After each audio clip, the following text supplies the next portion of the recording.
بسم الله الرحمن الرحيم والصلاة والسلام على سيدنا محمد وعلى آله وصحبه وسلم. أما بعد، السلام عليكم ورحمة الله وبركاته. waxaa idiin soo gudbinayaa fiyoorayaasha ugu caraf badan adduunka mid ka mid ah. Fiyoorahan waxa way geed baxayo, magaciisa waxaa la dhahaa lilac bush purple way kan. caraftiisa meeshaan markaa maraysid waxa ay ku soo jiidanaysaa. geedkan waa geed aad iyo aad u carfo.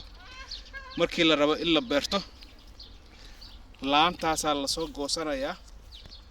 inta laga goonaa fiyoorayaasha laga goonaa ka bacdi maxal dhahayay carrada la xgelin biyaa la siini way soo bixi.